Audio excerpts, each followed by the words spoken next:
God is with you. Ang phrase na God is with you is probably the most comforting promises in all of the scripture. Yung sabihin ng Lord sa iyo, nakasama mo siya sa anumang yugto, sa anumang chapter, o anumang segment ng iyong buhay, nakaka-comfort naman talaga. At madaling maniwalang kasama natin ang ating Panginoon kapag ang lahat ng nangyayari sa buhay natin maayos.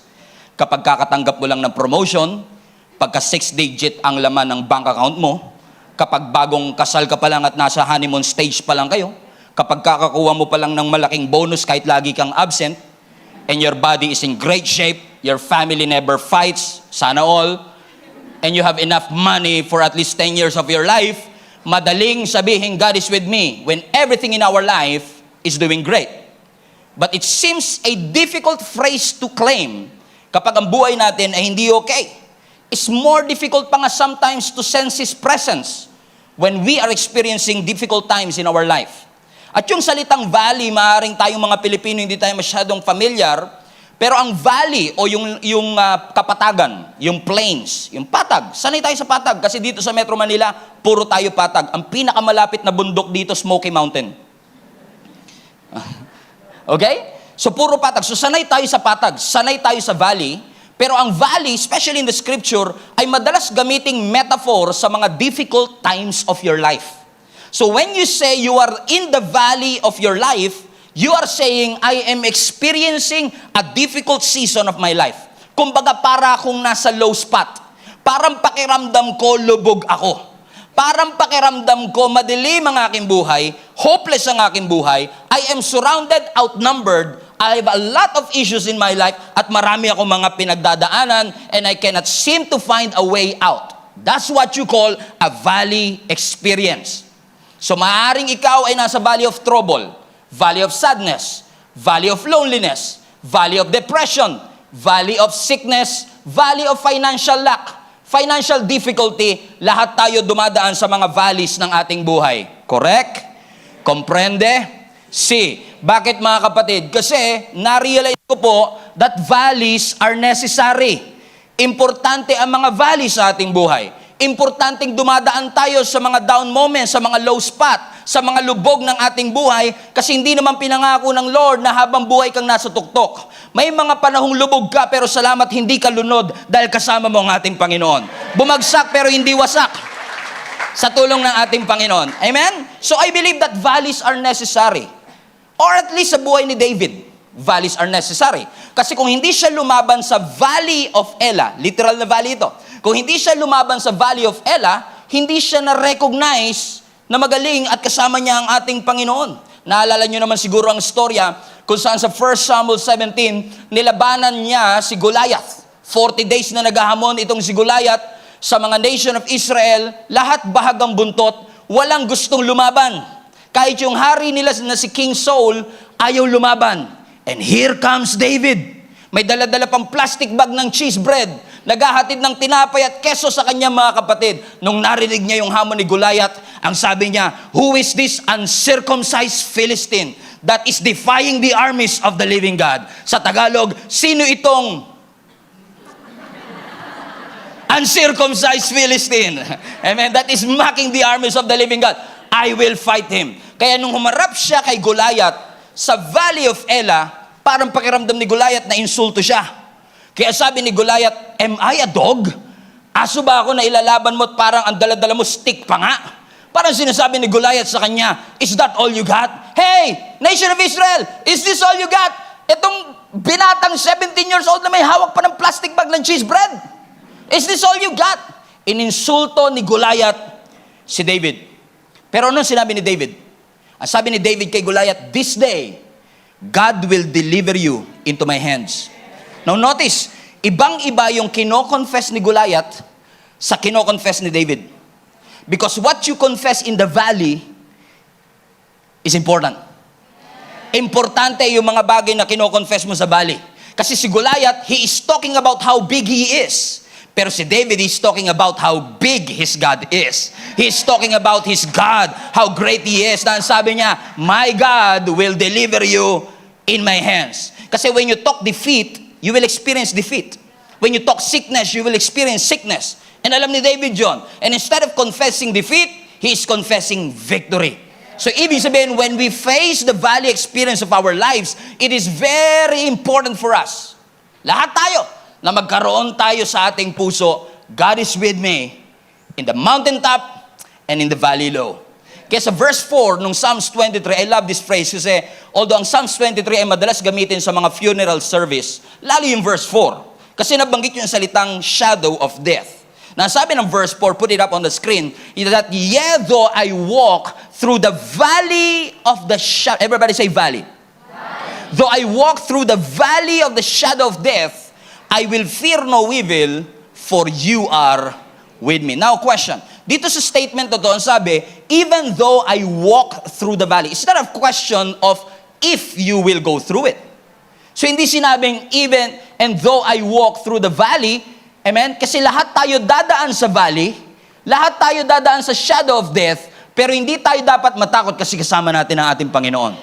Napansin niyo ba mga kapatid that valleys are unpredictable? Napansin niyo ba na ang mga valley experience sa ating buhay, hindi mo mai-schedule? Hindi mo pwedeng gawa ng appointment? Na siguro sa ngayon, mga magagaan lang kaya kong problema, tapos yung mabibigat sa December na kayo kasi marami akong pera na mas madaling ngumiti. Amen? Hindi. Ang problema dumarating, ang mga valley experience ng ating buhay will come out of nowhere. Walang tamang panahon para maplatan ka ng gulong. Bigla na lang siyang susulpot. Ang kasakitan hindi magpapaalam sa atin, bigla ka na lang sisipunin. Bigla ka na lang magkakasakit. Akala mo nga normal pa, pero yung pala malala na pala. Because valleys are unpredictable. You don't know kung kailan ito darating. Kaya ang sabi, importante na kahit na dumating ang mga pagsubok na ito, kung dumaan ka man sa mga darkest valley, kasi yung salitang, yea, though I walk through the shadow of death, is actually translated as, when you walk through the darkest valley. Ibig sabihin, dumaan ka man sa pinakamadilim na tagpo ng iyong buhay, you should not be afraid for God is with you. Na minsan pag tayo ay dumadaan sa dilim, natatakot tayo, nafo-frustrate tayo, nagiging hopeless tayo, pero minsan ang dilim pagpapala ng Panginoon. Naalala nyo nung unang panahon, yung panahon pa ng mga Kodak, tsaka Fujifilm, na hindi katulad ngayon pag nagpicture ka, 2 seconds lang, nasa Australia na. Nung unang panahon, pag nagpicture ka, limited lang, 36 shots. Minsan may bonus naman yun, 2. Pero kami noon, pag nagsashot, naalala pa po, ayun yung aminin yung edad ninyo ha. Okay, pagka nagsashot tayo, naalala nyo po ba ng mga panahon na yun? Pag nagshot tayo, hindi kaagad natin nakikita ang picture.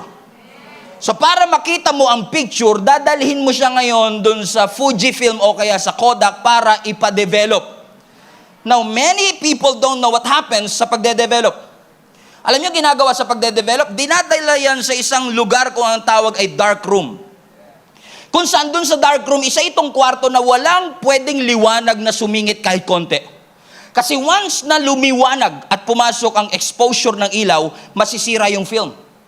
So kailangan mong i-keep yung film in the dark for it to be developed. Now you realize that sometimes God will allow you to go through the dark. Kasi inaalaw ng Lord na dumaan ka sa dark kasi nasa developing stage ka pa. Na kapag na-expose ka prematurely, masisira ka. Kaya alam ng Panginoon that yet do you walk through the darkest valley of your life, you should not be afraid kahit madilim. After all, you are not buried. You are planted. Ang mga nakalibing walang future, pero ang nakatanim may future. And you have a future in Jesus' name. In Jesus' name. Sa dilim, nakakatakot. Pero alam niyo, ang gusto ko sa mga Kristiyano, we are scared but we are prepared. Scared tayo pero handa na tayo kasi na-profess na ng ating Panginoon sa John chapter 16. Na sabi ng Panginoon, take heart for Jesus have overcome the world.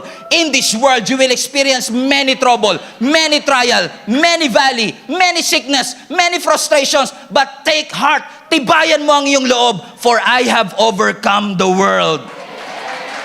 Hallelujah, palapakan natin ang ating Panginoon. So God is with us.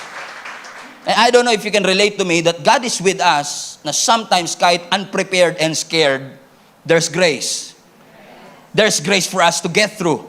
That He is always with us to guide us. He is always with us to help us go through it. Na ikaw man ay nasa valley, watch this. Though I walk through the valley, though I walk. Hindi sinabing though I run. At least though I walk. Hindi sinabing though I stay, hindi sinabing though I live.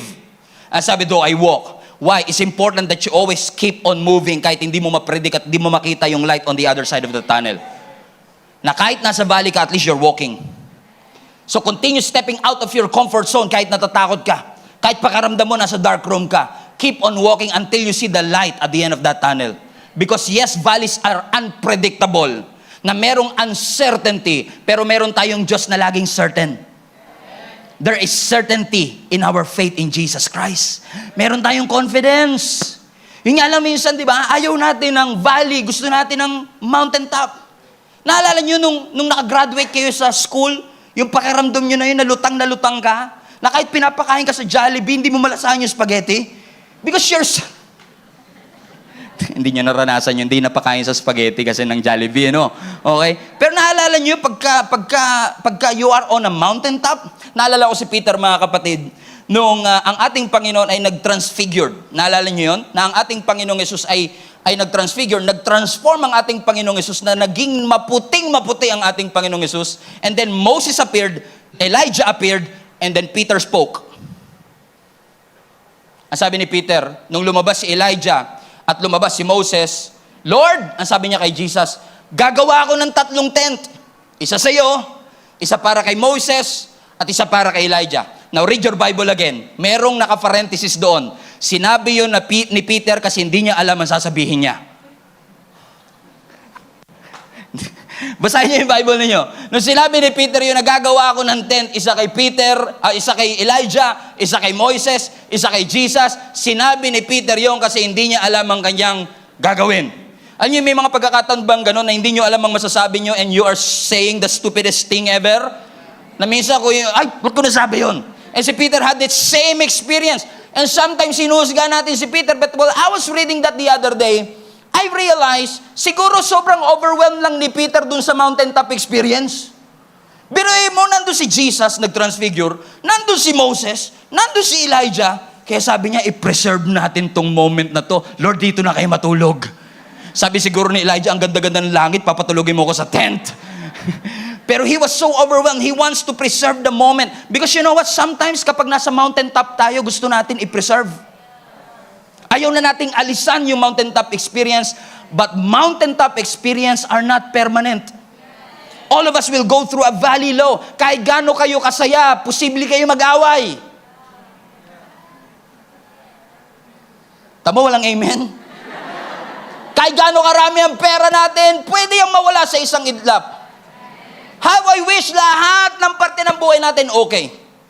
I was reading an article the other day about this kind of bird, ibon, na ang tawag ay albatross. Alam ko yung albatross, ginagamit natin sa CR. Yan, no. Pero meron talagang ibon na ang tawag ay albatross. I have this picture with me. Now, what's interesting about this bird is that upon researching, kaya nilang matulog habang lumilipad. Amazed naman kayo. Yung katabi mo nga, kaya matulog kahit preaching eh.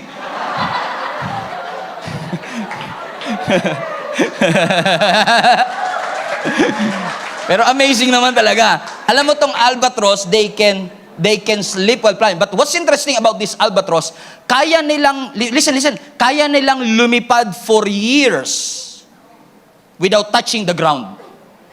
Interesting, isn't it?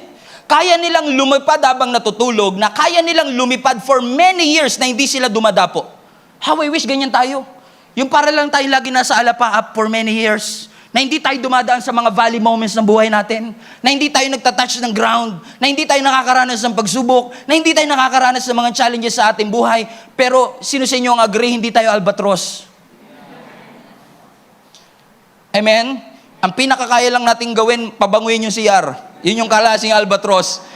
Amen? But we are not this albatross na kayang lumipad many, many years. How we wish we can stay on mountaintops forever, but valleys are important and necessary. Kasi ang tunay na buhay nasa valley. It is unpredictable, but it's necessary. In fact, valleys are also inevitable. Ang valley hindi mo maiiwasan. It is part of your life. Now, how I wish I could preach to you today how to have a valley-free life. Wow. That's a good message. In fact, that's a good book. Kung magkakaroon ka ng libro, How to Have a Valley-Free Life. 7 steps para hindi magkaroon ng problema. Tingin, bibili ba kayo nun? Kung meron, bibili tayo lahat nun. Pero walang ganong libro. Kasi walang ganong sitwasyon sa ating buhay. Valleys are inevitable. Hindi mo maiiwasan ng mga valley. Kasi ang sabi, even when I walk, hindi sinabing even if. So ibig sabihin, kung even when, it's just a matter of time, you will experience those troubles. At kahit gaano tayo kasaya ngayon, I don't want to burst your bubble. Alam ko masaya ka ngayon kasi bago lang kayo ng jowa mo. I don't want to burst your bubble, but you will go through valley seasons of your life.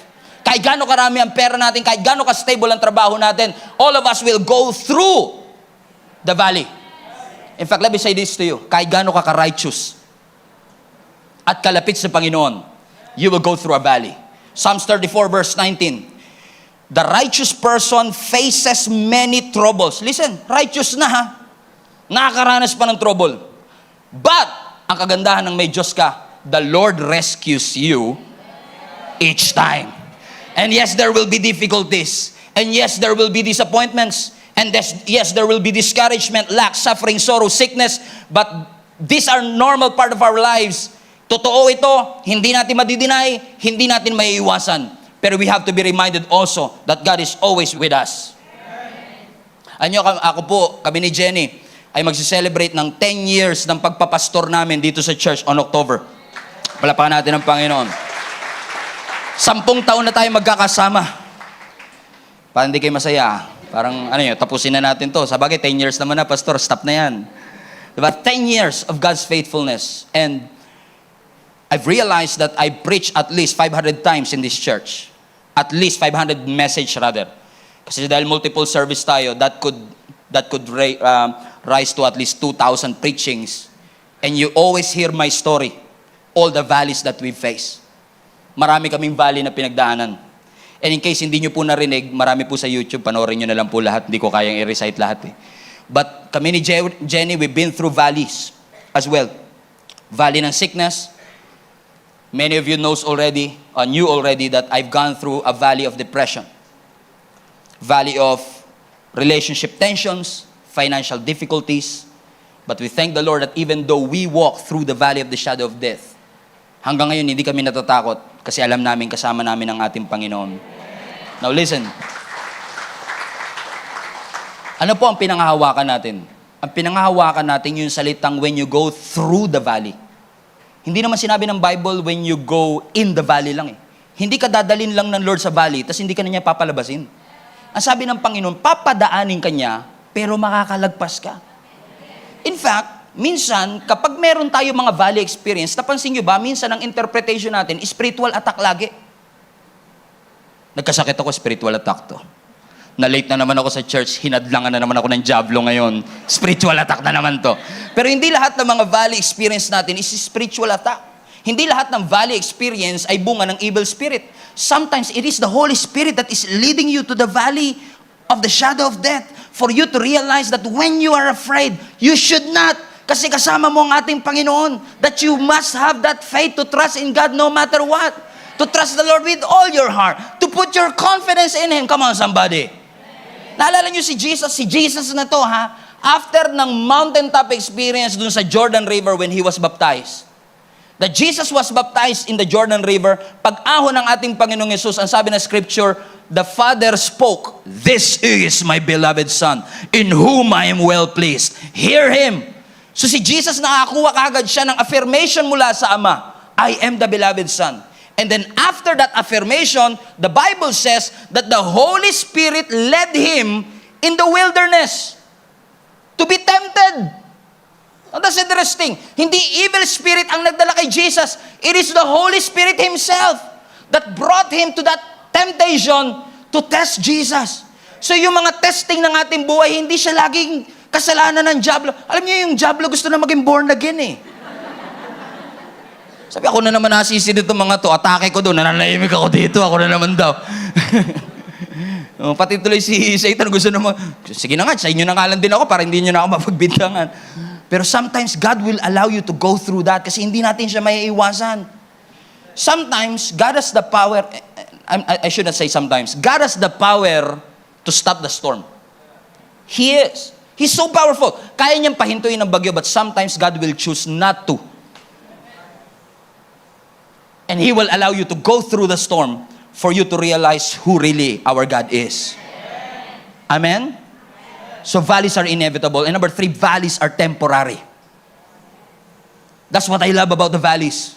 Ikaw man ay dumadaan sa mga valleys, sa mga trials, sa mga challenges ng iyong buhay, praise the Lord. Temporary lang ito. You don't have to stay. You don't have to live in it.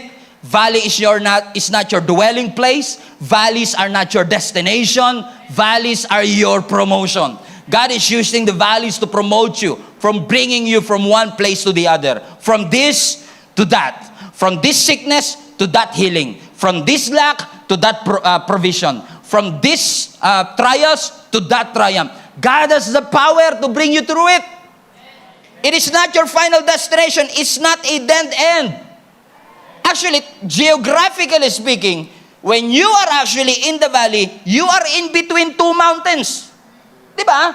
Sa geography, tinuturo sa atin yan. Pag nasa lambak ka, pag nasa patag ka, nasa pagitan ka ng dalawang bundok, malamang kakababa mo lang nung isang bundok at paakyat ka ngayon sa another na bundok. Sometimes, hindi mo lang ma-realize, akala mo nasa middle ka ng problema, pero actually, nasa middle ka ng dalawang milagro.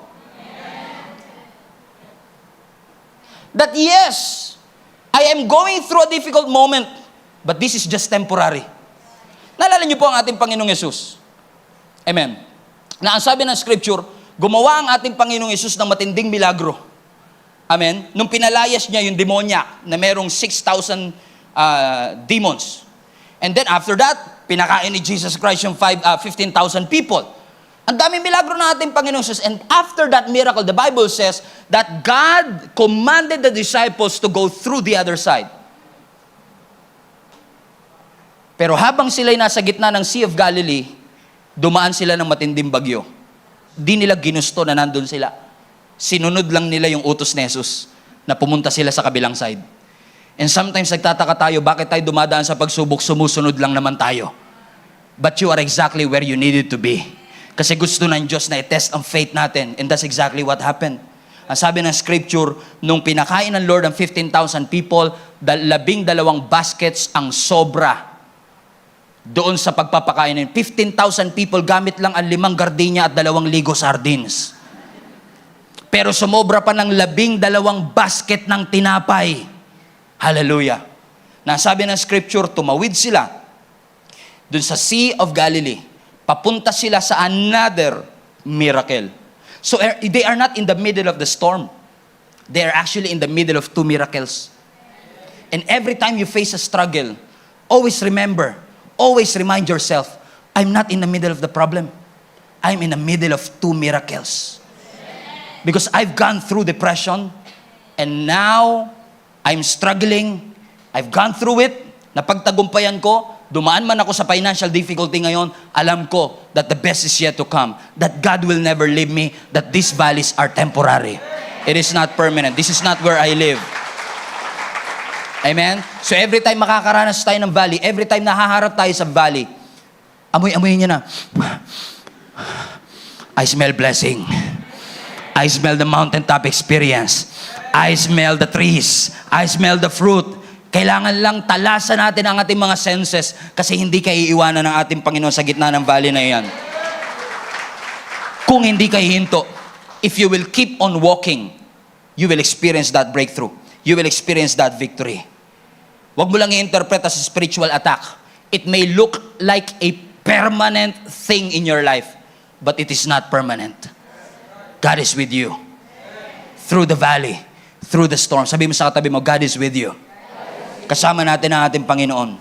He will use the valley experience. In fact, there is a verse in Hosea na ang sabi ng Scripture that the valley of weeping is a gateway of hope. Na sometimes we are going through a valley, but that valley is actually a gateway. It may look dark, but if you will keep on walking, you will see the light on the other side of the tunnel. It's hard, it's difficult. Naalala ko kami ni Jenny, nakwento ko na to many times. Nung nasa Sagada kami, matagal na panahon na, wala na akong planong bumalik actually. Nag-spelunking kami, caving, supposedly, 30 minutes lang dapat yung pinipili naming route. Ang binigay sa amin yung 3 hours. Nagkamali kasi sila.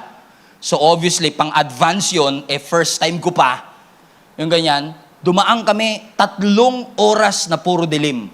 Kami lang ni Jenny tsaka yung guide. Hindi ko halos siya mabuhat, di niya rin ako mabuhat. Pag nandun ka sa ilalim, parang walang katapusan. Pag nandun ka sa dilim, parang walang future. Parang pakiramdam mo, hindi ka umuusad. Parang napanggalingan na namin to. Parang dumaan na kami rito. But if you will keep on walking, naalala ko, after 3 hours, nung nakita ko yung katiting na liwanag, dun sa gitna ng kadiliman, parang bumalik lahat ng aking pag-asa. Hindi pala sayang lahat ng aming nilakad. Hindi pala sayang lahat ng aming pananampalataya. Hindi pala sayang lahat ng aming pananalangin. So keep on praying lang. Manalangin ka lang na manalangin kasi hindi pa tapos ang Panginoon sa iyong buhay. Kapag sinabi ng Lord na lubog ka lang katulad ni Naaman, si Naaman may ketong, lubog lang siya ng lubog kahit na marumi yung Jordan River. He trusts the process, and after 7 times na sabi ng scripture, ni-restore ng Panginoon ng kanyang balat. Katulad ng mga Israelites, kahit hindi nila nakikita na may changes dun sa Jericho, kahit pakiramdam nila hindi bumabagsak ang mga hollow blocks ng Jericho wall, they keep on circling the Jericho. Paulit-ulit, pero sumusunod lang sila sa Panginoon. Kasi alam nila, may Diyos na nakikinig at nakakita sa kanilang sitwasyon. And finally, after 7 days, when they shouted, God will deliver Jericho into your hands, the Bible says that the Jericho came tumbling down. Bumagsak ang Jericho. Hallelujah. Praise the Lord. It's not temporary. It's not permanent, rather. It's just temporary. Because God is with you. Ano, salamat sa Panginoon sa mga valley experience sa ating buhay. We can sense His power. We can sense His greatness. But what I love about the valley experience is you can sense His presence. Kasi sa mountaintop may pleasure, pero sa valley low may intimacy. He is developing your relationship with Jesus. Kaya ikaw kapatid ay nasa valley experience ngayon, pagkakataon mo na ito para lalong i-develop ang iyong pananampalataya at relationship sa ating Panginoon. After all, matagal mo rin naman siya nakalimutan. After all, matagal mo siyang hindi napahalagahan. Ang Diyos naman natin hindi apathetic. Hindi naman niya sinasabi, sige, pagdaanan niyo yan, nasaya niyong tignan, nahihirapan kayo. Hindi ganyan ang ating Panginoon. He is with you every step of the way. He is looking out for you. He's actually leading you through it. Nililid ka ng Panginoon, ginaguide ka ng Panginoon palabas. Hindi para magstay. If you keep on walking and keep holding on to your faith, and you will not stop, that's the challenge. Don't stop. Let me repeat, that's the challenge. Do not stop. Sabihin sa katabi mo, do not stop. Yun ang challenge natin. Huwag kang hihinto. If you will not stop, and you will keep on walking. Kasi kahit anino, iiwan ka sa dilim. Pero ang Diyos, hindi ka niya iiwan kahit madilim. Hallelujah. Kaya nga sabi ng scripture, blessed are those whose strength is in you. Ang lakas naman natin, after all, galing sa Panginoon eh. Hindi naman dahil sa ating edukasyon, dahil sa ating experience, dahil sa ating mga sa lakas ng ating emosyon. No. Blessed are those whose strength. Pinagpala ang lahat ng tao na humuhugot ng lakas sa ating Panginoon. After all, when we look to Jesus, the author and the finisher of our faith, nakikita natin yung daan. He is leading us through it. Ginagabayan tayo ng Panginoon papunta dun sa daan na yun. God is not just a God who will make a way for you. He is a God who knows the way. If you will hold on to your faith, if you will keep on reading His Word and trusting His Word, I believe ilalabas tayo ng Panginoon sa mga pagsubok na ito. Huwag lang tayong matakot. Huwag lang tayong mangamba.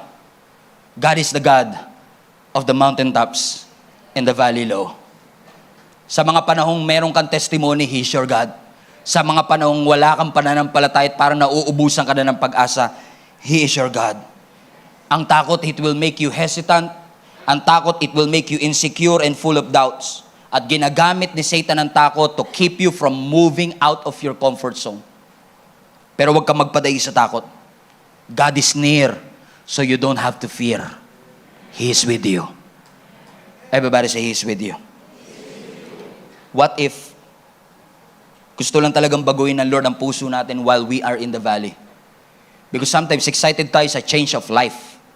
Pero ang gusto ng Lord muna, change of heart. Kasi a changed heart will always produce a changed lives. And He is allowing you to go through the valleys experience of your life because He wants to change the direction of your life. Hindi porkat kontra ang sitwasyon sa atin, kontra ang Panginoon sa atin. Hindi porket ang wind is against you, God is against you. No, God is with you. In the valley, in the storm, in the darkest day, He is with you. And I want to close with this, mga kapatid. This is a story of Ahab and Ben-Hadad.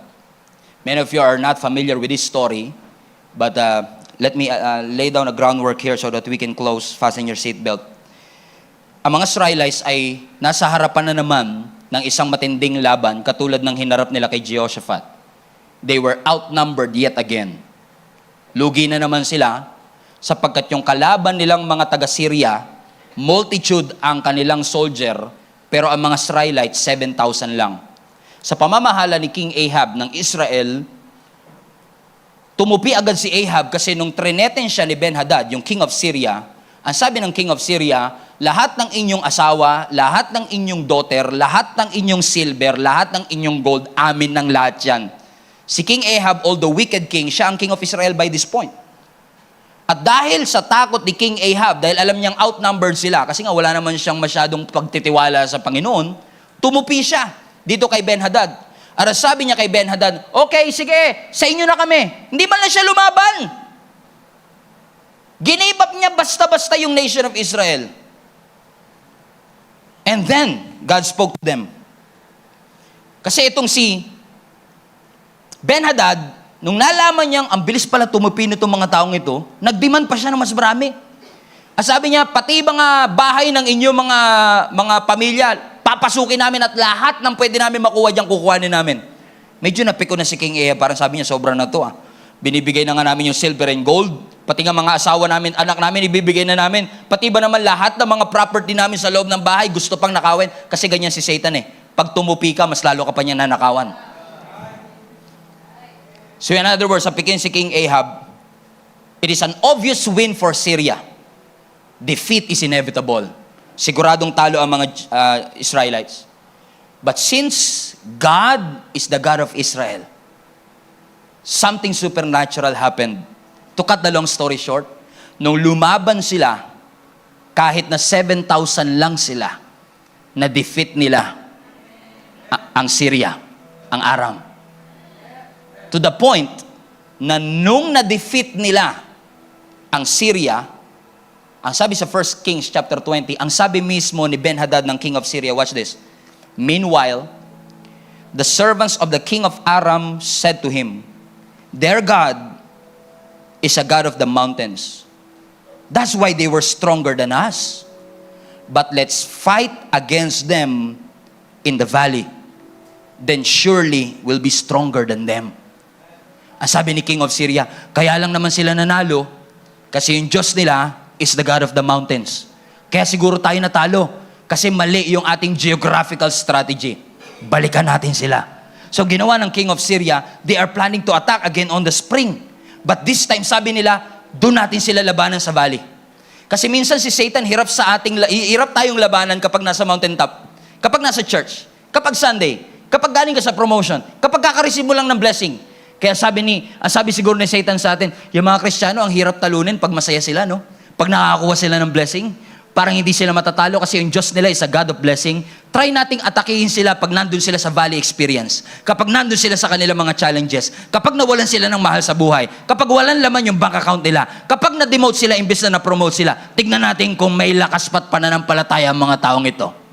So ibig sabihin, ang king of Syria ay nagpaplano ng second attack. And they plan to attack again. But watch this mga kapatid. Nung narinig ito ng ating Panginoon, sumagot ang Diyos. Ano ang sagot ng Diyos? 1 Kings chapter 20 verse 28. A man of God came and spoke to the king of Israel. Thus says the Lord, because the Syrians have said, the Lord is the God of the hills and the mountain is not the God of the valleys. Yung ba ang sinabi ng Syria? Na ako ay Diyos lang ng mountaintop at hindi ako Diyos ng valley low? Ano ang sabi niya? I will deliver all this great multitude into your hand, and you will know that I am your God. Ano ang sinasabi ng ating Panginoong Yesus? Wag na wag mong mamaliitin ang ating Panginoon na ang Diyos natin ay kaya lang magpalat, hindi kanya kayang samahan sa mga valley experience of your life. Do not allow the enemy to keep lying to you na mag-isa ka lang. Do not allow the enemy to keep on intimidating you.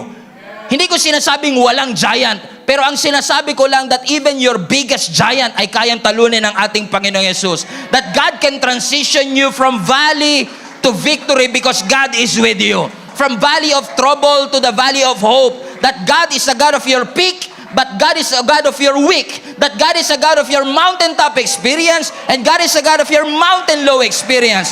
That God is your God not just when you are healed. He is also your God when you are sick.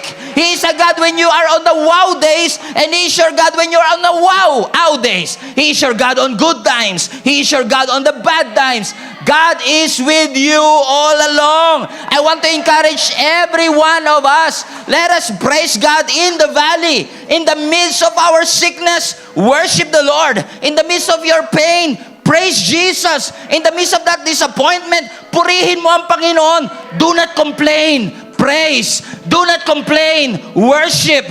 Stop saying what you are seeing. Say it by faith. God is with me. God is with me. God is with me. God is with me. Taguan mo man ang ating Panginoon. Magaling ang Diyos sa hide and seek. He will always find a way to see you. Bitawan mo man ang Diyos, hindi ka bibitawan ng ating Panginoon.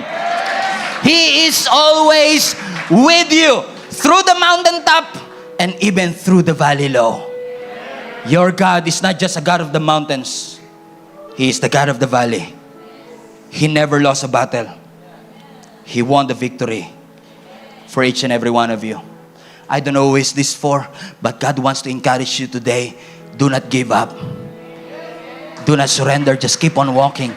Alam ko mahirap, alam ko madilim, pero keep on walking. God is with you. Hindi pinangako ng Panginoon na walang laban. Hindi pinangako ng Panginoon na walang pagsubok. Hindi pinangako ng Panginoon na walang challenges. Ang ipinangako niya, kasama mo siya sa challenges.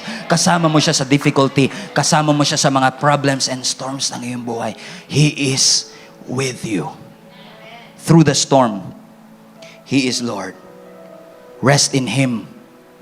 Magpahinga ka sa harapan ng ating Panginoon. Every head bow, every eye closed. Even those who are joining us online.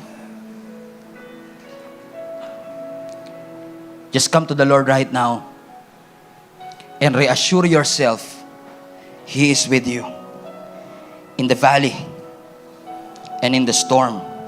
God is bigger than your biggest Goliath and higher than your highest Jericho wall. He is your God when you are defeated, discouraged, frustrated, and disappointed. Alam ko maaaring may mga pagkakataon na masyadong maliit ang tingin natin sa ating Panginoon. But even when the oceans rise and the thunders roar, God will be with us above this storm. Ano ang mga bagay na pwede nating matutunan sa buhay ni Samson? Now, konting trivia lang. Si Samson po ay ang pinakahuling judge ng nation of Israel. At sa kanyang pamamahala, mga kapatid, bago pumasok ang monarkiya o ang king o ang hari sa nation of Israel, kinonsider si Samson to be the strongest man the world has ever seen. Alam naman natin, pag sinabing si Samson, kahit i-google mo, talagang muscles kagad ang makikita mo. Di ba? Kaya nga yung mga gym ipinangalan kay Samson kasi parang pag nabanggit yung Samson, alam mo kagad, meron siyang katangi-tanging physical strength. Pero contrary to popular belief, yung story po ni Samson malungkot. Hindi naging maganda ang ending ng kanyang storya sapagkat maraming Bible scholars tinag si Samson bilang violent, tinag nila si Samson bilang arrogant and promiscuous kasi nga paiba-iba ang kanyang babae. Paiba-iba yung kanyang kinakasama at naging asawa. So mapapansin ninyo, si Samson nagsimula siya at nagsimula ang kanyang buhay sa miracle kasi baog yung kanyang nanay, ibinigay siya at siya yung answered prayer. Nagsimula siya sa milagro, nagtapos siya sa trahedya. He started strong and he end up wrong. Kung babalikan natin ang story, may isang angel na nagpakita sa kanyang nanay at sinabi nitong angel na ito na siya'y magkakaroon ng anak. So mapapansin ninyo, hindi pa buntis yung nanay, pre-announce na kagad. Merong early announcement.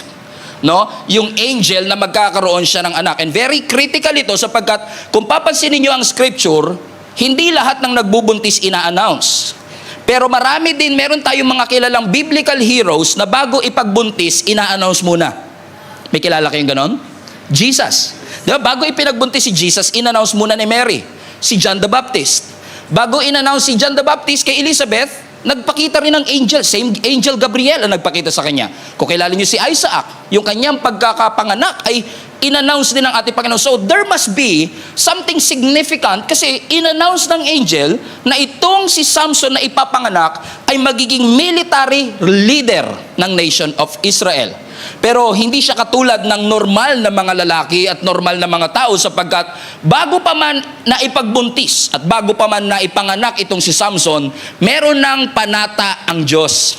Ang sabi ng scripture sa verse 5, itong si Samson ay magiging Nazirite.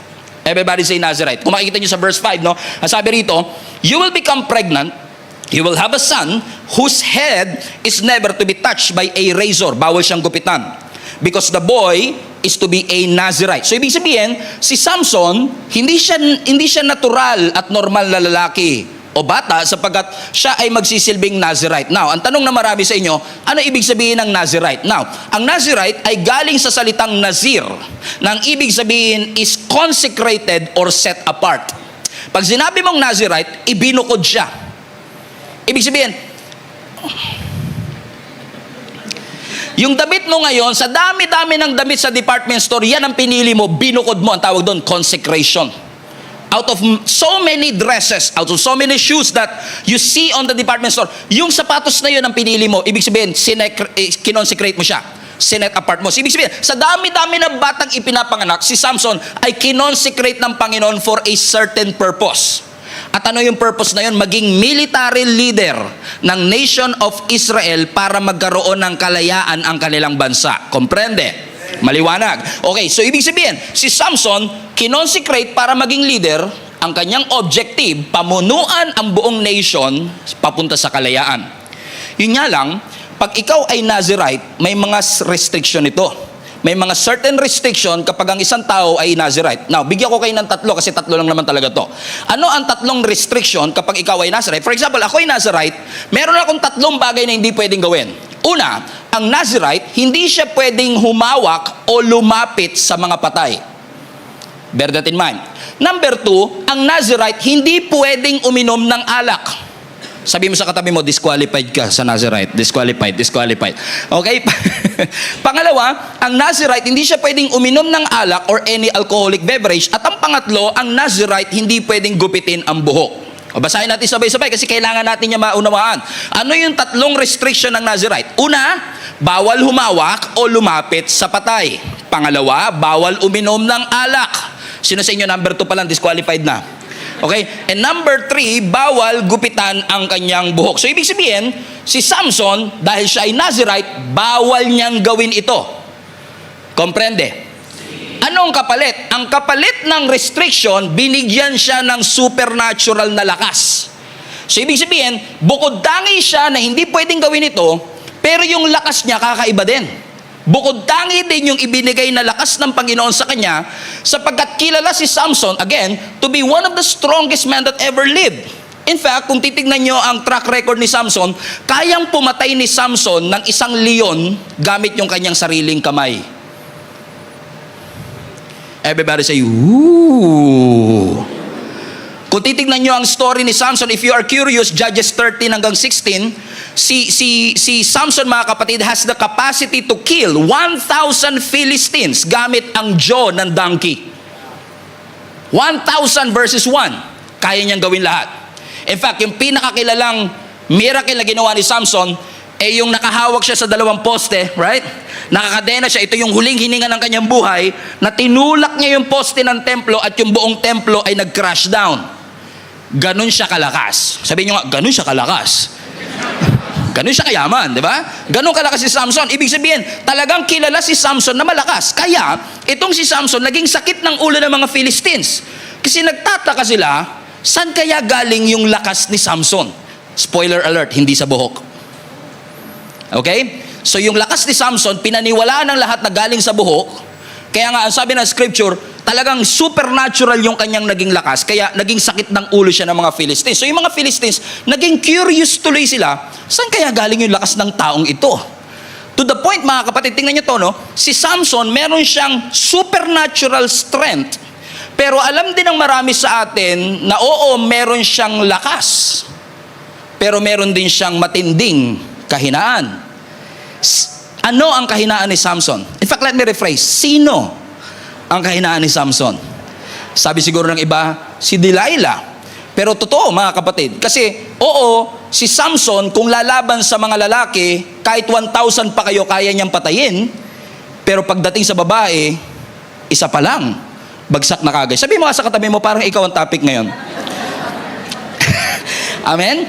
In fact, kung titingnan nyo yung history, walang makadefeat kay Samson, kaya yung mga Philistines ngayon, naging creative sila. Siguro sabi nila, teka lang, ang dami na nating pinasugod na lalaki, hindi siya matalo, subukan naman natin yung babae. So sinubukan nila ngayon na babae, kaya po si Delilah ay produkto ng kanilang strategiya. So yung 5 leaders ng mga Philistines, nag-gather sila, sabi nila, saan ba nanggagaling ang lakas ni Samson? Okay, ganito gawin natin, magbayad tayo ng babae, aakitin siya para malaman yung kanyang lakas. So kasi trinay na nila lahat ng strategy, trinay na nila lahat ng manly strategy, pero yung pala bumagsak si Samson saan? Sa babae. Now I find this fascinating sapagkat kung titignan niyo po ang kabuuan ng storya, although si Samson ang tinalaga ng Panginoon para ilabas ang mga Israelites sa pag-aalipin ng mga Philistines, because ang mga Israelites have been a slave for so many times. Ilang beses silang naalipin, Babylon, Philistines, Egyptians. Pero itong nangyari sa kanila sa Philistines ang isa sa pinakamahaba nilang oppression. Amen? Kasi kung nakaalala niyo yung verse 1, 40 years silang naging alipin ng mga taga-Philistines. Pero alam niyo, ang sabi ng scripture, si Samson ay pinili para siya sana ang maglalabas doon sa pagkaalipin. Pero kung titignan niyo yung buod ng story at yung kabuuan ng story ni Samson, hindi niya natapos yung pinapagawa ng Lord. Ibig sabihin, namatay si Samson na hindi sila lumaya sa mga Philistines. Question, sino ang tumapos ng trabaho na sinimula ni Samson? Alam niyo kung sino? Si David. Saan tinapos ni David yung oppression? Nung tinalo ni David yung isang Philistine na si Goliath. Amen? Tignan nyo. Sinimula ni Samson, tinapos ni David. Si Samson ang merong assignment na maging leader para lumabas sila sa nation o sa pagkaalipin. Pero hindi natapos ni Samson yung kanyang trabaho sapagkat imbis na sumunod siya sa Panginoon, sumuway siya sa ating Panginoon. Sinong tumapos uli? Si David. Lagyan natin ng konting similarity yung dalawang ito. Si Samson tsaka si David parehong soldier. Pareho silang sundalo. Si Samson tsaka si David parehong leader. Si Samson tsaka si David parehong deliverer ng kanilang country. Pero ano ang kanilang pagkakaiba? Si David, in majority of his life, sumunod sa Panginoon. Si Samson, in majority of his life, hindi siya sumunod sa ating Panginoon. Si Samson, judge. Si David, king. Si Samson may military might. Si David meron ding military might. Si Samson mahina sa babae. Si David, amen, bumagsak din sa babae. Tignan nyo. Si Samson judge, si David king, pero either judge or king, kasama ang kanilang mga military might. Kaya nilang makapagtagumpay sa isang gera, pero hindi nila napagtagumpayan yung last. Pareho sila. Kaya nilang mapagtagumpayan ang anumang gerang hinarap nila, pero pagdating dun sa kanilang last, sa idolatry, hindi nila ito napagtagumpayan. Ulitin ko lang, si Samson, kaya niyang pumatay ng isang leon gamit ang kanyang kamay. Si David, ang sabi ng mga awit nung unang panahon, kaya niyang pumatay ng 10,000. Kaya nilang gawin ang lahat ng ito, pero hindi sila nagtagumpay saan? Amen? Kaya nilang magtagumpay sa biggest enemy of their life, but they cannot defeat the enemy inside of them. Yung last. Doon sila bumagsak. Anong sinasabi ng Panginoon sa bawat isa sa atin, mga kapatid?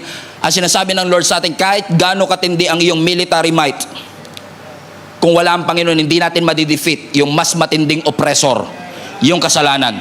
Kahit na ikaw ang pinakamalakas katulad ni Samson, kahit ikaw ay pinaka-talented katulad ni David, kahit makuha mo ang napakaraming opportunity sa buhay, kung wala ang kamay ng Panginoon sa atin, hindi po tayo makakapagtagumpay. In fact, kung ginamit lang ni Samson yung lakas niya para sa kaluwalhatian ng Panginoon, na serve niya ang purpose niya. Pero imbis na gamitin niya yung kanyang lakas para sa Panginoon, ginamit niya para ma-impress ang mga kababaihan.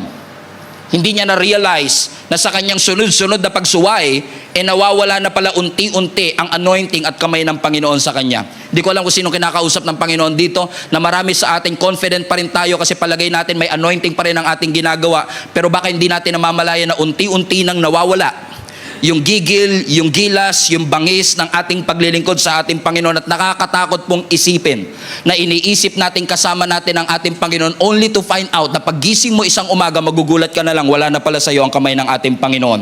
At iisipin nating iniwan tayo ng Panginoon, pero ang totoo, tayo ang umiwan sa Kanya. Na hindi ka na kasing excited ng katulad ng dati, wala nang goosebumps na katulad ng dati, hindi ka na kasing passionate ng katulad ng dati. The Word of God doesn't move you anymore. The Word of God bores you right now. Wala na dating sa iyo ang salita ng ating Panginoon. At kung tayo ay magiging manhid sa salita ng ating Panginoon at magiging manhid sa pinapagawa ng ating Panginoon, that is a dangerous path. It is a recipe for a disaster. Gini-give up mo ang giftings mo dahil nawala na sa iyo. Hindi mo na malaya, nawala na sa iyo yung kamay ng ating Panginoon. In fact, mga kapatid, kaya ko ito pinapoint out kasi ang mga Israelites have been in captivity for how many years again? 40. Sa Philistines, 40. Alam niyo mga kapatid kung anong unique sa story na ito? Hindi katulad sa Egyptians. Ang unique sa story na ito, for 40 years, hindi sila nag-pray sa Panginoon na palayain sila ng Diyos. They've never prayed for deliverance for 40 years. Alam niyo kung bakit? Naging komportable na sila sa bondage. Naging komportable na sila, nasanay na sila, na-normalize na nila na yung buhay na ito, yung pagiging alipin namin ng mga Philistines, could be, ito na siguro ang plano ng Panginoon sa atin. They gave up fighting for their freedom. Hindi na nila ipinaglaban ang kanilang kalayaan at nasanay na sila. At yung sanang magliligtas sa kanila, na ang pangalan ay Samson, hindi rin naiba. Sa paggumawa rin ng mali, kasi malayo siya sa ating Panginoon. Sabi mo sa katabi mo, fasten your seatbelt, papunta na si pastor sa'yo. At makikita nyo mga kapatid, yung mga bagay na ginawa ni Samson na ito yung binabanggit ko, kaya nagawa ni Samson ito kasi it only reflects his real position to the Lord. Ang isang taong malapit talaga sa ating Panginoon, halata mo sa kanyang sinasabi, halata mo sa kanyang salita. Pero yung behavior natin mga kapatid reflects our position. It could be that some of us are succeeding sa ating buhay, succeeding sa ating mga career, succeeding sa lahat ng ating ginagawa, but failing in our relationship with our God. You might be full but not fulfilled.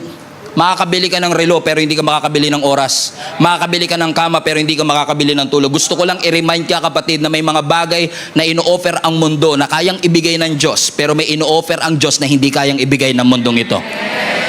Amen? Purihin ang Diyos. Amen? Bakit parang katabi mo topic natin ngayon? So, kung si Samson bumagsak, magkaroon tayo ng autopsy. Tignan natin, ano ang naging ugat ng pagbagsak ni Samson. Binanggitan natin yung Judges chapter 13. Let's go to Judges chapter 14. Punta tayo sa verse 1. Ito ang naging beginning ng pagbagsak ni Samson kasi ang alam ng maraming tao, alam ng maraming Christian, ang naging pagbagsak ni Samson si Delilah. Pero si Delilah is just the tip of the iceberg. Nagsimula ito all the way to Judges chapter 14. Ang sabi ng verse 1, one day, when Samson was in Timnah, one of the Philistine women caught his eye. Hindi ito si Delilah. Kasi si Samson, may asawa siya before si Delilah. Amen? So, itong si Samson, nung pumunta siya sa Timnah, merong isang Philistine woman. Red flag. Amen? Walang masama sa woman. Ang masama, yung Philistine woman. Verse 2. So when he returned home, he told his father and mother. Excited siya. Mom and dad, a young Philistine woman in Timnah caught my eye. I love her. I want to marry her. Watch this. Get her for me. Meaning, I am decided. Nahanap ko na yung babaeng papakasalan ko. Mom and dad, get them. Kasi noong unang panahon, kahit nga naman sa Middle East talaga, yung parents talaga nakikipag-negotiate sa mapapangasawa ng kanilang anak. So, anong ginawa ng kanyang father and mother? Verse 3. So, his father and mother objected. Red flag number 2. Ang sabi ng kanilang nanay at tatay, Tagalogin ko na kagad, Wala bang ibang babae na katribe natin at kalahi natin at naghahanap ka pa sa iba? Bakit ka pa pupunta sa mga paganong Filisteo para maghanap na mapapangasawa? Basa sa huli. But Samson told his father, "Get her for me, for she looks good to me." Here you go. Here you go. So merong natipuan itong si Samson, taga-Timna, Philistine woman. Type na type niya, nabighani ang kanyang mata. Kaya sabi niya sa tatay niya, "Mom and Dad, alam ko na, nahanap ko na ang aking mapapangasawa. Sure na talaga ako na siya na talaga to." Ang sabi ng tatay at nanay niya, "Sino?" "Taga-Timna po." "Bakit taga-Timna pa? Wala ba tayong mahanap dito na taga..." Now, sa atin kasi, hindi naman masama na makapangasawa ka ng foreigner. Kung afam talaga niloob ng Lord sa'yo, wala tayong magagawa dyan. Pero hindi sinasabi ng Lord na huwag kang mag-aasawa ng foreigner. This is not an interracial issue. This is an interfaith issue. Kasi yung mga pagans na ito, they are serving a false God. Ayaw ng Diyos na makapang-asawa sila ng mga taong hindi sumasamba sa parehong Diyos. So alam niyang bawal yun. Kaya sabi ng tatay niya, wala ka bang ibang mahanap? Pero ano sabi ng verse 4 ulit sa dulong-dulo? Kunin mo siya because she looks good to me. Ulitin natin. Ang sabi ng nanay at tatay niya, wala na bang iba? Pero ang sabi ni Samson, siya ang gusto ko.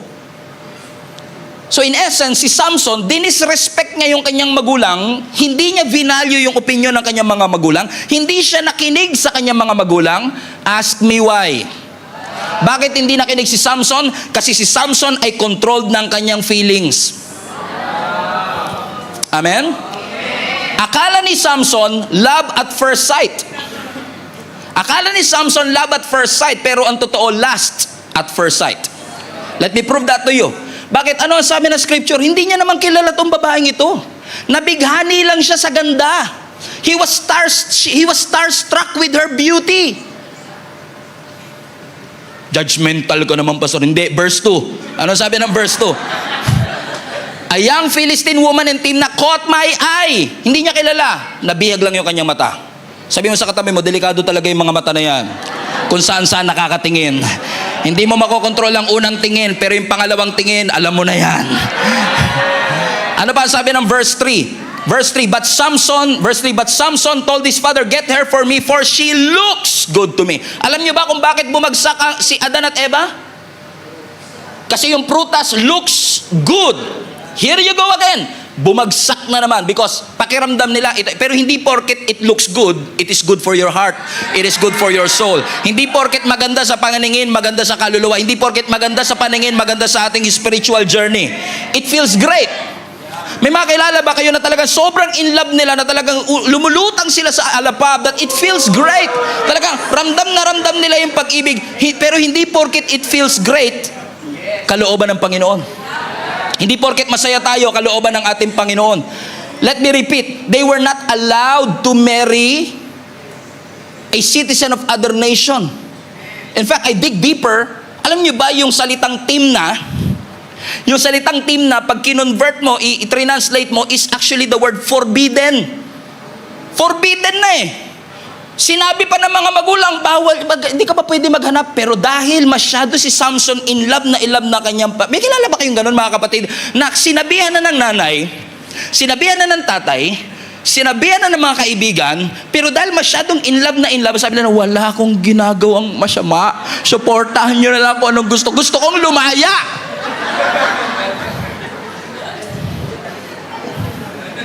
Pinaniwala tayo ng maling katotohanan na akala natin porket tayo ay masaya, kalooban ng ating Panginoon. And one of the greatest damages na nangyayari sa buhay ng maraming Kristiyano is our belief na yung pinapaniwalaan natin, yun ang kalooban ng ating Panginoon. Hindi po porket pinapaniwalaan natin, yun ang kalooban ng Panginoon. What determines the will of God is His Word. The will of God is found in God's Word. And unfortunately, marami sa atin, kaya tayo may feeling of fear, feeling of anxiety, feeling of depression, feeling of being not enough, feeling of I'm not educated enough, not experienced enough, is because pinaniwalaan natin yung sinasabi ng naririnig natin, ng dyablo. Imbis na makinig tayo at tignan natin ang sinasabi ng salita ng ating Panginoon. Talagang sasabihin sa iyo ng dyablo, wala kang mararating. Talagang sasabihin sa iyo ng dyablo, wala kang kwentang tatay, wala kang kwentang nanay, wala kayong kwentang magulang. Hindi ka nila na-appreciate. Hindi nakikita ng boss mo lahat ng effort mo. You are not enough. You don't have what it takes. Hindi ka mahal ng asawa mo. Hindi ka love ng lolo mo. But lahat ng yan kasinungalingan. And you know it. Alam mo ang kasinungalingan, but you believe it anyway. And you allow your feelings to affect your decision. You allow your feelings to affect who you are. And you must not allow that. Bakit? We are not called to walk by our feelings. We are called to walk by faith.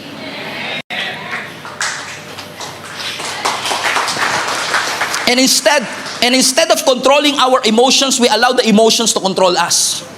Feelings are dangerous. You know why? Because feelings can change. Feelings are misleading. Sunod-sunod na yung red flags, hindi mo makita kasi masyado kang in love. Ang sabi ng mundo, follow your heart. Never sinabi ng scripture na follow your heart.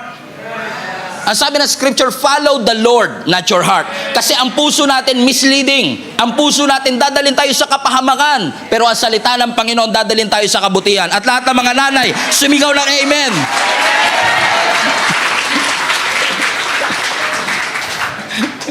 Sabi mo sa katabi mo, babawi si pastor sa mga nanay. Ano ang sabi ng Jeremiah chapter 17 verse 9? Tagalog para si Bir. Sino ang makakaunawa sa puso ng tao? Ito'y mandaraya at walang katulad. Wala nang lunas ang kanyang kabulukan. Ang puso natin bulok. Ang puso natin misleading. Ang sabi ng feelings mo, in love ka. Pero ang totoo, in lust ka lang. Paano mo malalaman? Ang tunay na pag-ibig, it looks from the inside and out. Ang lust from outside in. Nakabase sa nakikita. Amen? And I don't know who is this for. Sinasabi ng Panginoon. Yan, ikaw. Ang sinasabi ng Panginoon sa iyo, do not allow your senses to determine your decision. Do not allow your feelings to determine your decision. Sinabi na ng nanay mo, wag na. Sinabi na ng mga kaibigan mo, wag na. Ang sabi ng mga mahal mo sa buhay, mali yan. Ang sabi mo naman, alam ko, ito ang tama.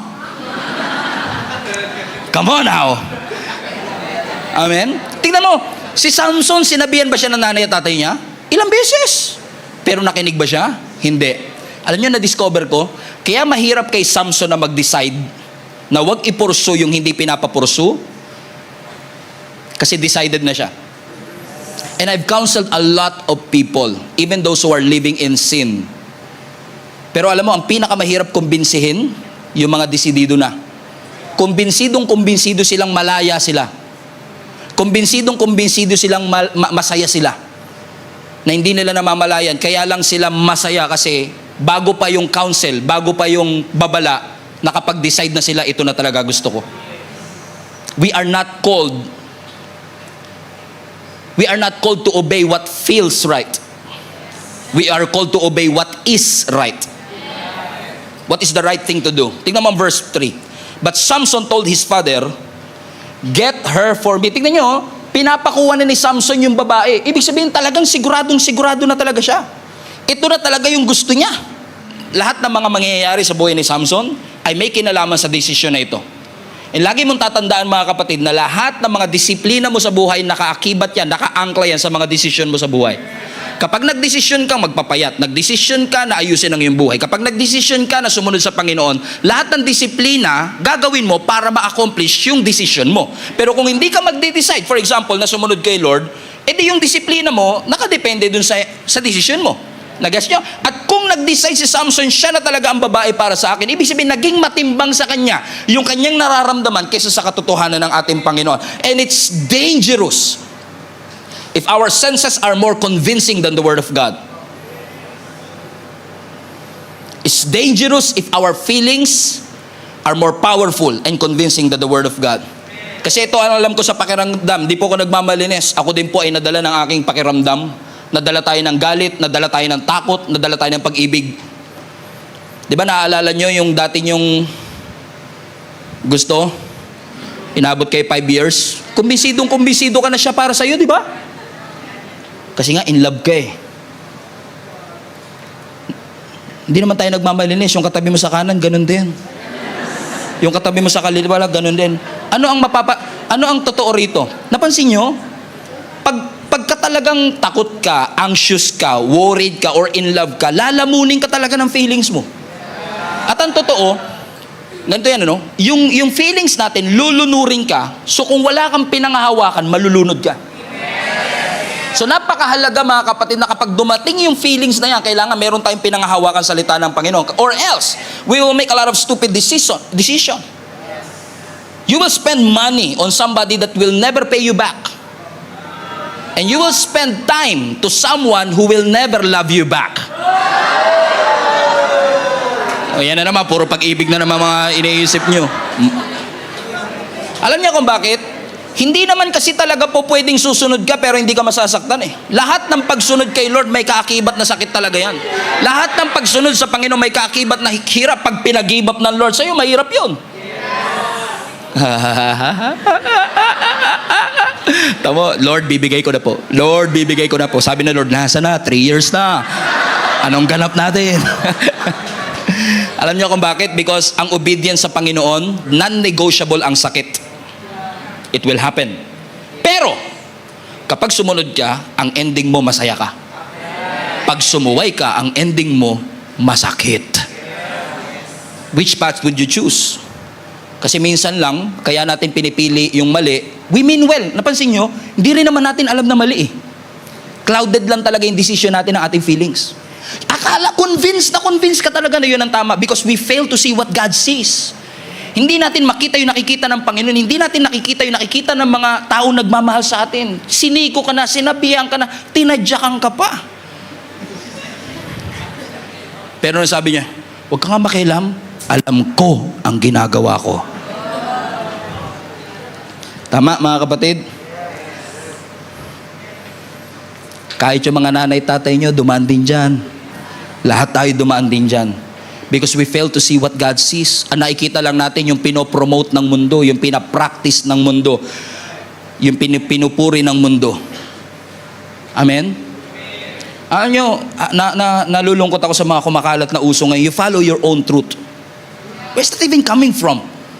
We only follow one truth. Wala tayong kanya-kanya. Ang truth hindi relative. Ang truth hindi siya kanya-kanya.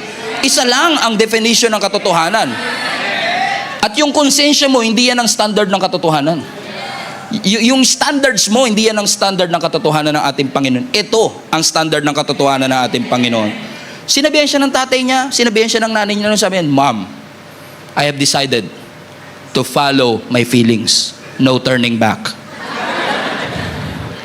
So ano nangyari? Verse 5. Are you excited? Fasten your seatbelt. Verse 5. It will get worse.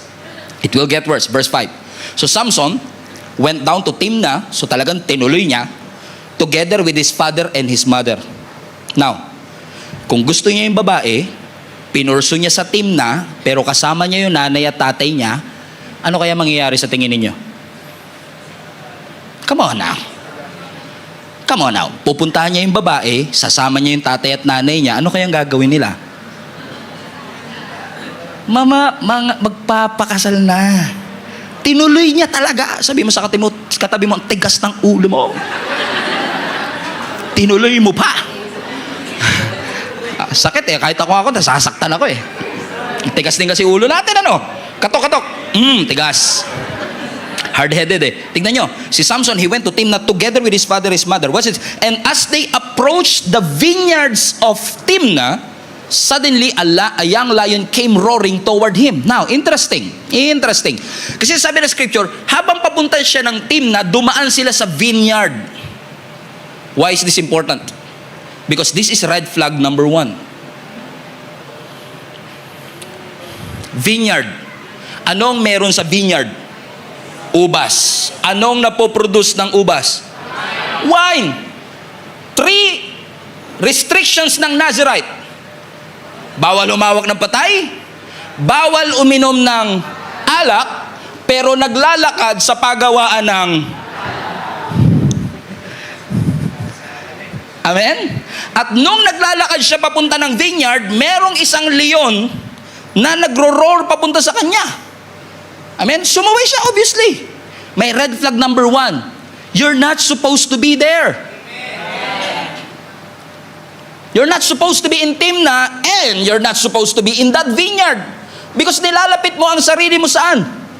Sa tukso. You're not supposed to, actually sa mas malalim nga talaga na ruling ng Nazirite, kahit paghawak ng wine bawal eh. So you're not supposed to, hindi ka dapat humahawak ng wine. Amen? Pero ano nangyari? Sa kanyang pagsuway, di bali lang masuway ko ang utos ng Panginoon basta magawa ko yung gusto kong gawin. Okay, mag-alala, hindi po kayo to. Huwag kayong masasakta kasi hindi kayo to. Taga-ibang church to. Okay? Sa kagustuhan niya na masunod ang kanyang nararamdaman, willing siyang maglakad sa edge, pumunta sa temptable situation. May kilala kayong ganyan? Si David, naalala niya? Di ba si David? Kaya niya nakita si Bathsheba na nagtitake a bath kasi he was not supposed to be there in the first place. He was supposed to be in the battlefield, pero pinili niya na magstay sa bahay. He was at the wrong place, at the wrong time. And what happened? David fell. And now, si Samson nakikipaglaro sa apoy.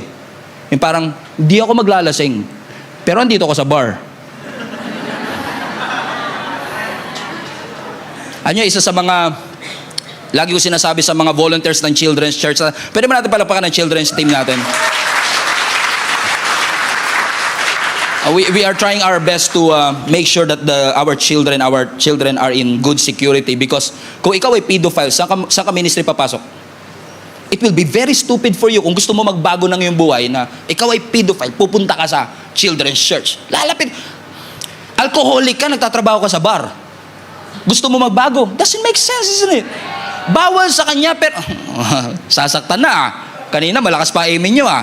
Amen? Pero naglalakad siya saan? Sa vineyard. At tingnan mo matindi mga kapatid. Ang sabi ng scripture, merong leon na nag-roar toward him. Inatake siya ng leon. And usually tayo yan, inatake na naman ako ng demonyo, inatake na naman ako ng demonyo. Pero what if, yung layo na ito, pinadala ng Diyos? Para huli siyang paalalahanan uli, sure ka na ba talaga na pupunta ka ng team na? Sure ka ba talaga sa decision mo na yan? Ano ginawa ni Samson? Ang sabi ng verse 4, the Spirit of the Lord came powerfully upon him and he tore the lion apart with his bare hands. Hinawakan niya yung leon, sinakal niya yung leon, namatay yung leon. I don't know who is this for mga kapatid, pero kapag tayo ay sumusuway sa Panginoon, God is patient. Nagagawa si Lord ng paraan para mapaalalahanan tayo ng paulit-ulit. Anak, sure ka na ba talaga dyan? Sasabihan ka ng pastor mo, sure ka na ba talaga dyan? Sasabihan ka ng tatay at nanay mo, sure ka na ba talaga dyan? Pag hindi ka pa rin nakinig, magpapadala ng leon. Para kaharipin ka, sasabihin, gusto mo ba talaga yan? Pero minsan, imbis na matauhan tayo, sinasakal natin yung leon. Ilan na kayang mga leon ang sinakal natin? Ilan na kayang mga nanay at tatay natin ang hindi natin pinaniwalaan? Ilan na kayang mga kaibigan ang tinuring natin kaaway kasi nagpapayo sila sa atin? Sinasakal natin yung mga bagay na pinadala ng Panginoon para paalalahanan tayo. Because our feelings are controlled by, our decisions are controlled by our feelings. Kasi kung hindi naman niya talaga pinurso tong babae na to, hindi naman talaga magkakaroon ng leon eh. He was not supposed to be there. Kaya mga kapatid, let me just tell you this, kapag sumusuway tayo sa ating Panginoon, huwag ka na masurpresa kung may mga leon na darating. Huwag ka na masurpresa na may mga threat. Huwag ka na masurpresa na kapag sumusuway ka may Bathshebang naliligo. Huwag ka na magtaka na may trauma at the end of it. Huwag ka na magtaka na may abuse at the end of it. Parang sinasabi ng Panginoon siguro, baka sakali makinig siya sa leon at huwag niya na ituloy. Pero tinuloy niya pa rin. At kapag hindi tayo nakinig sa mga payo at tinuloy pa rin natin, it will only get worse. Verse 7. So, tinuloy niya, he went down and talked with the woman, and he liked her. Sometime later, he went back to marry her. He turned aside to look at the lion's carcass, yung patay na leon. Nung bumalik siya, nandun pa din. Pero watch this. Pero in it, sa loob ng leon, sa loob ng tiyan ng leon, kasi nakapatay na yung leon, right? Na sinakal niya, right?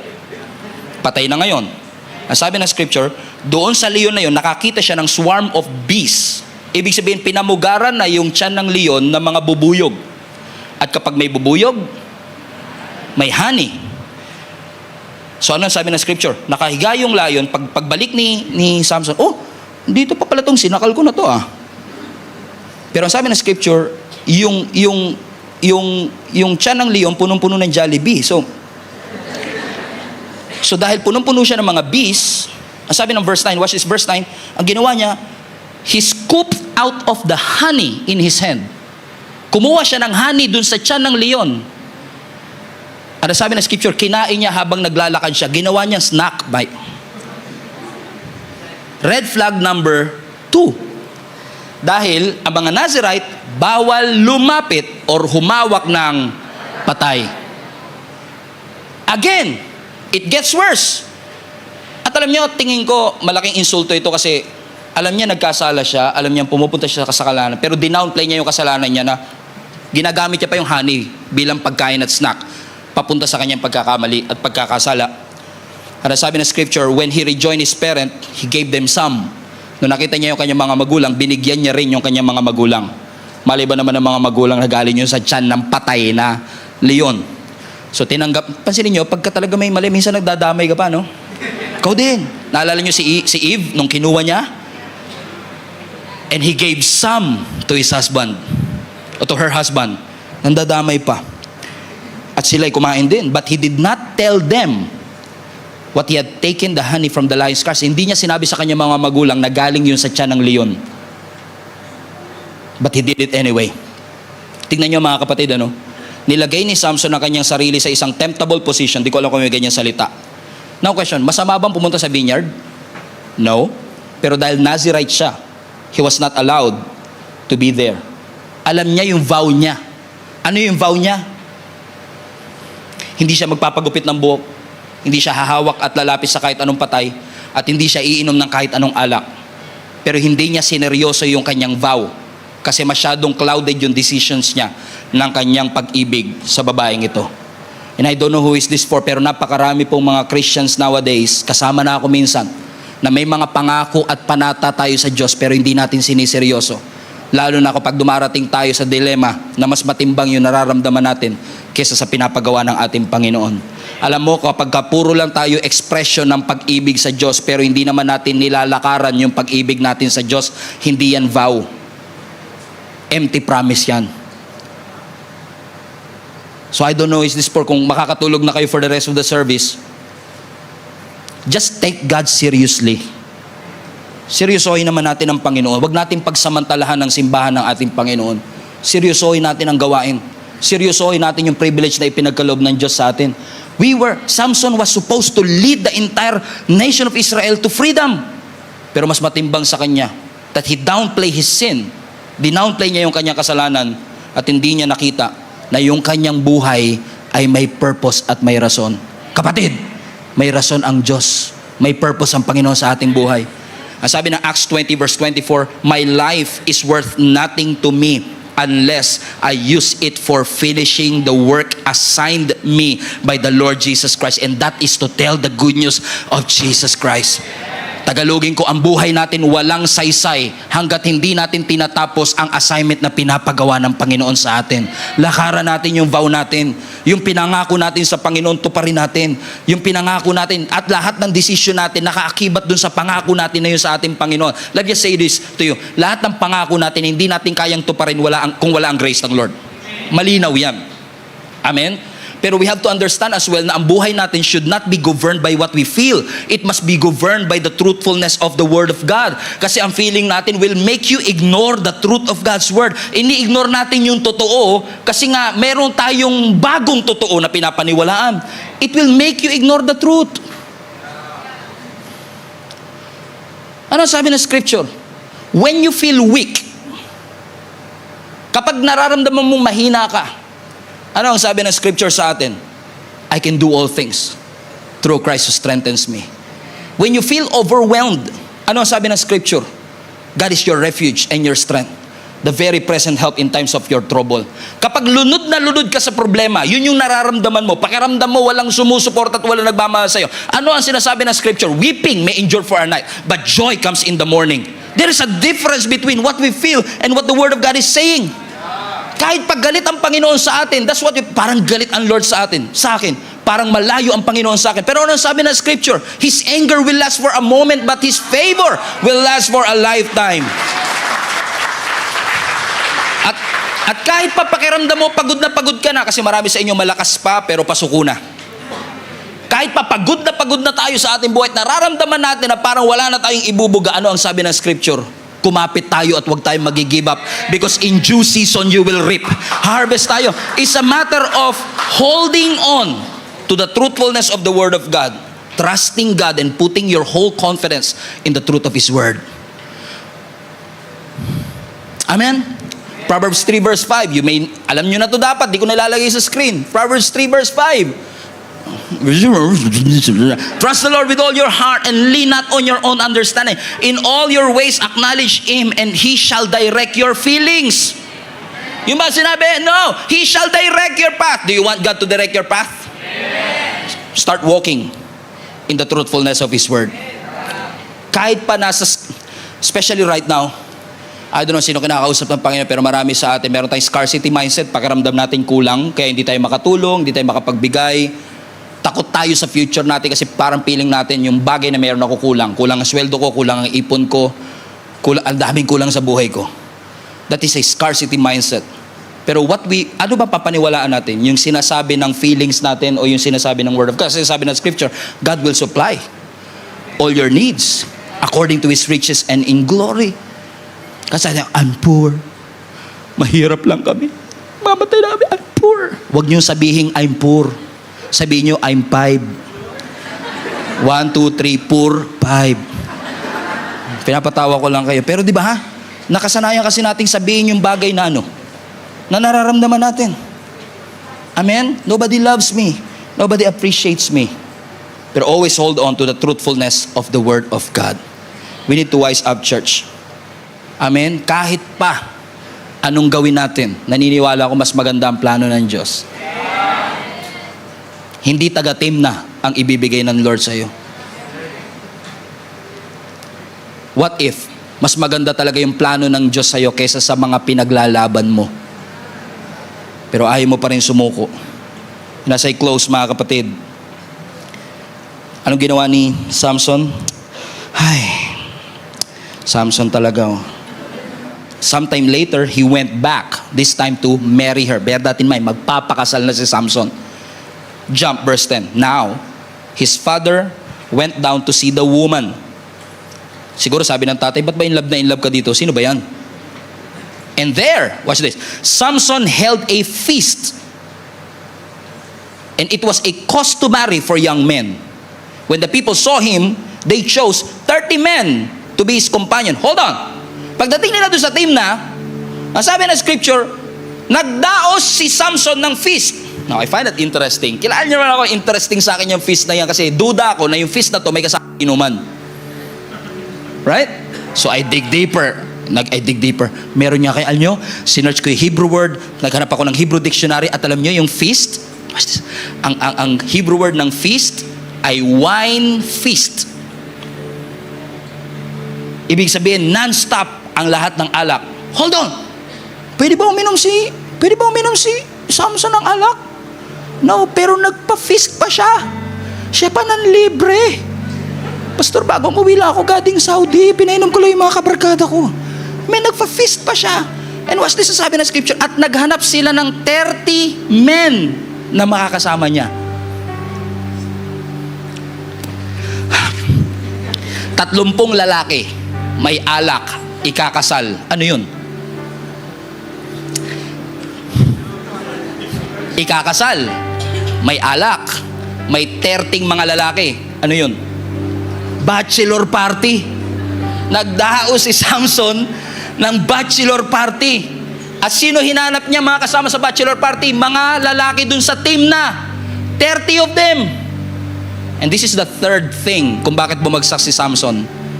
Alam niyo kung ano? Sa 30 na yon, nakasama sa kanyang bachelor party, puro taga-team na. Asan yung kaibigan niya? Walang invited na kaibigan niya. Either wala siyang kaibigan, o pangalawa, ayaw niyang ipaalam sa kanyang kaibigan yung event. Kasi alam niyang mali. May mga kilala kayong gano'n, nagulat ka na lang sa naging desisyon ng kaibigan mo, hindi ka invited. Kasi alam niya na nagkamali siya. And maaaring si Samson, hindi niya pinaalam sa kanyang mga kaibigan kasi he knows that what he is doing is wrong. The point being, in-isolate ni Samson yung kanyang sarili sa kanyang mga kaibigan. And isolation is one of the most powerful arsenal ng diablo.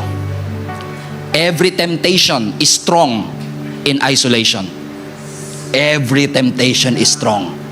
Ano ang sabi ng Proverbs 18? Whoever isolates himself seeks his own desire, and he breaks out against all sound judgment. He kept on disobeying over and over and over again. And I wish we have time. Kasi after this, nagpalaro pa si Samson. Gamit ang isang bugtong-bugtong. Ang premyo, 30 dresses, 30 mga damit. To cut the long story short, hindi mahulaan ng mga pinapabugtungan niya. Kaya ang nangyari, yung mga bisita niya sa kanyang bachelor party, tinakot yung mapapang-asawa niya. What a great start of the wedding. Tinakot yung mapapang-asawa niya na kapag hindi niya sinabi yung sagot sa bugtong, papatayin niya susunugin niya ng buhay. Yung mapapang-asawa ni Samson, susunugin ng buhay. Wow! Just because of disobedience, it is a series of stupid and tragic happening. Tinakot ang asawa niya. At dahil tinakot yung kanyang asawa, wala siya mapambayad. Pumunta siya ng Ashkelon, pinatay niya yung 30 men doon, kinuha yung lahat ng damit, yun yung pinambayad niya doon sa kanilang pustahan. Sabi mo sa katabi mo, iba talaga magagawa ng feelings. I want you to be reminded of this. Saan nagsimula ang buhay ni Samson? He started strong.